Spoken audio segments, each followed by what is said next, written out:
What's good, Knicks Nation, my Knicks fam? It's your boy JayKnick checking in once again. Post game or post day 2015 lottery NBA draft night, lottery night, whatever you want to call that mess and that tomfoolery. Let's be real.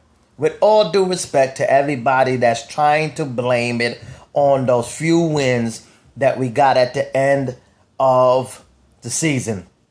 Understand where you're coming from, and with all due respect to your viewpoint, your opinion on that, whatever, here nor there. We still ended up with the second worst record in the league, which should have at least guaranteed us the second or the third pick. Because we still have the possibility of getting the number one overall.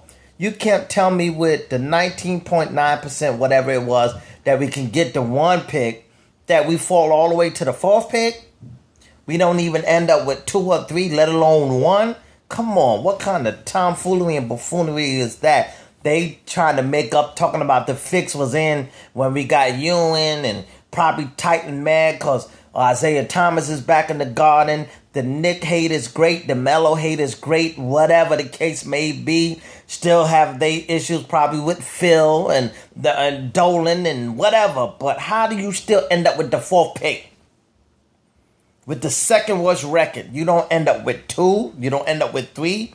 The Lakers jump over you. Yeah, okay, I understand. Y'all know Kobe is on his way out, and y'all trying to make sure that the Lakers still be prevalent and still have an opportunity to get back up on top and all of this, that, and the 76ers and all of that. But nevertheless, there's no way we should have ended up with the fourth pick.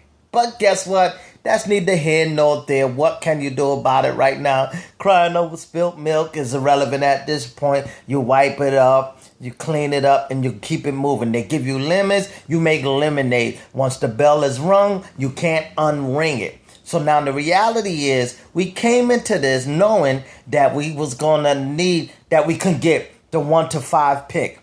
And that we would get somebody decent with that 1 to 5 pick.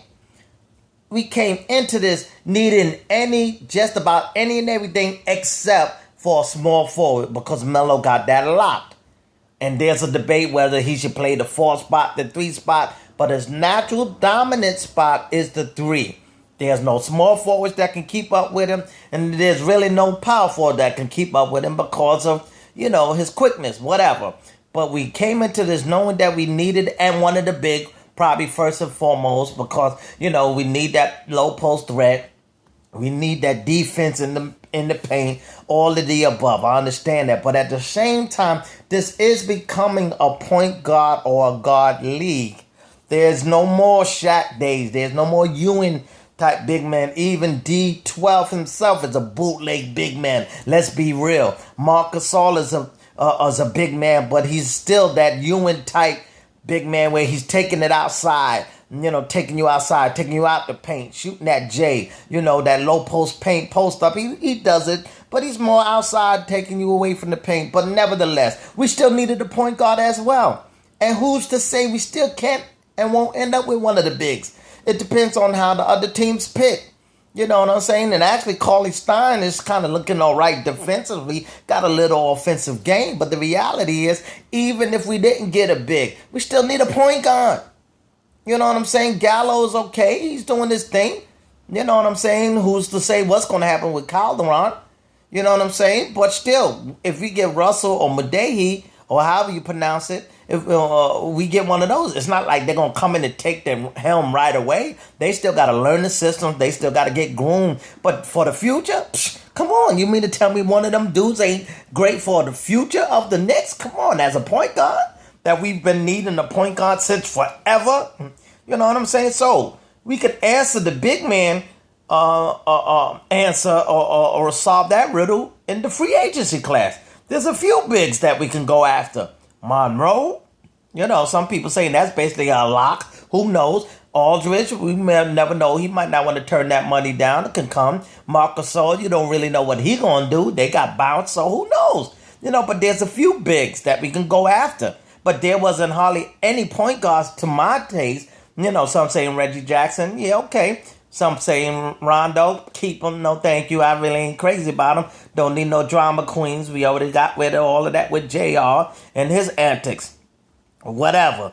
Everybody's entitled to their opinion. Everybody's entitled to what they think and how they feel about what they feel about how they feel about it. But at the same time, all of this questioning people's loyalty and they stupid fans and unknowledgeable fans and you don't know what you're talking about. You got to respect everybody's opinion and respect everybody's viewpoint, because just like you have an opinion and a viewpoint, so does the next person, even if it does not line up with yours. But the reality is we need a big, we need point guard, we need a bench, we need all of that. So the reality is at that fourth pick, we still can't go wrong, whether we get a big or a point guard.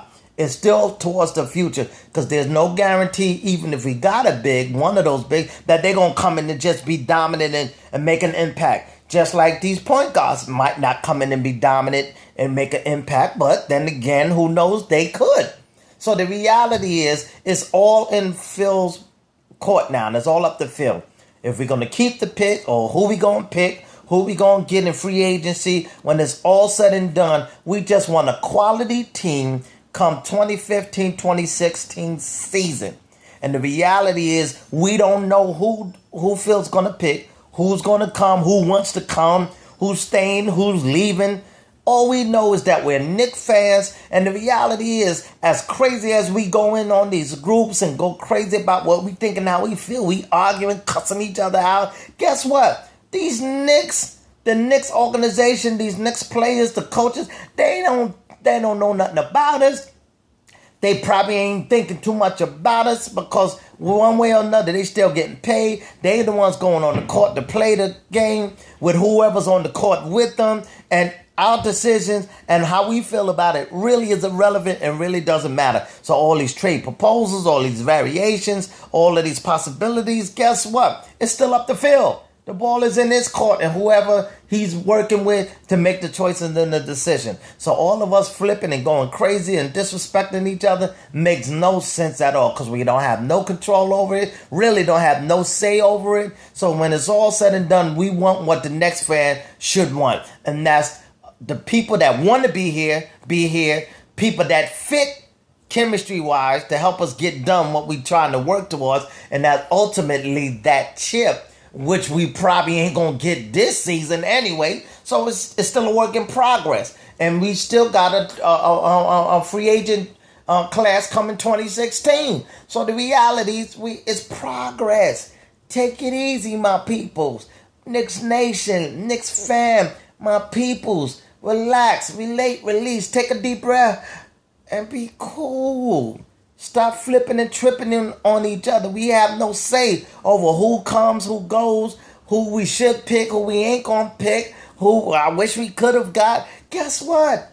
It's all said and done now. June, 25th, whatever day it is, it's going to be the determining factor. Because who's to say that Minnesota's going to pick a big? Who's to say that, I think the Lakers probably will, but who's to say what the 76ers and all of them going to do? We still could end up with either Okafor or Towns or whoever we get. I just want them to fit. I just want them to work with whoever we gonna have here, that they come in hungry, they come in thirsty, they come in playing hard body, Knicks tape style, blue collar, go hard or go home type ball.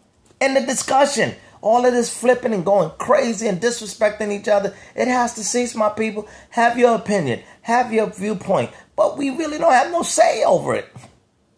End the discussion when it comes to that. It's all on the Knicks organization. Actually, the players themselves don't have it. Melo might be in their ear to say, well, this is who I would like, but still, we still can't control that. He can't control that. Because even though you might want that person, who's to say that person wants to come? And if they don't want to come, we don't want nobody that don't want to be here. We only want players that wants to be here, that's hungry, that's going to go hard, that's going to fit, that's going to work together chemistry-wise, that's going to understand and know what the Knicks is all about, the dream, the vision, the goals. And let's do this. We changing our culture. We rebuilding it. Guess what? It takes time. It's a process. And any and everything you can get your hands on that can help us, guess what? That's what we got to do. Whether it's a big, whether it's a point guard, whether it's Russell or the other dude, Medehi, however you pronounce it, whether it's Towns, Okafor, Stein, this Winslow kid, somebody, some people saying that guy from Wisconsin, whoever. When it's all said and done, we need help in the worst way. And when it's all said and done, come 2015 opening season, because y'all got to remember, we still got this kid, UNNECESSARILY, that's coming up. He got to show and prove he deserves a spot. Also, don't forget the dude that they stashed over in France for a year. He's another big. That's 6'11". So he's coming to the Summer League. He might mess around and come in with experience already and might mess around and knock Okafor and Towns out the box even if we had them or had the opportunity to get them.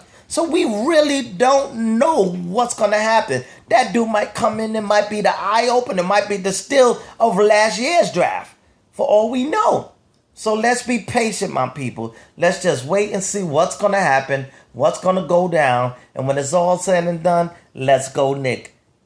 Let's go, Knicks. It's your boy, JayKnick, and I'm out. I had to go hard a little bit because, I'm just looking at everybody flipping and tripping. But it's all love. We all in this thing together. We all frustrated and aggravated. But guess what? When it's all said and done, we're all Knicks fam. Even when we agree or disagree. Let's just learn how to disagree respectively. Let's learn how to disagree without flipping and cussing each other out and tripping on each other and all of that. It's not necessary. It's your boy JayKnick. One love. Let's go Knicks. Let's go draft day. Let's go 2015-2016 season. Let's finally get back on board and start building a contender. Let's do this. It's your boy, and I'm out. Peace.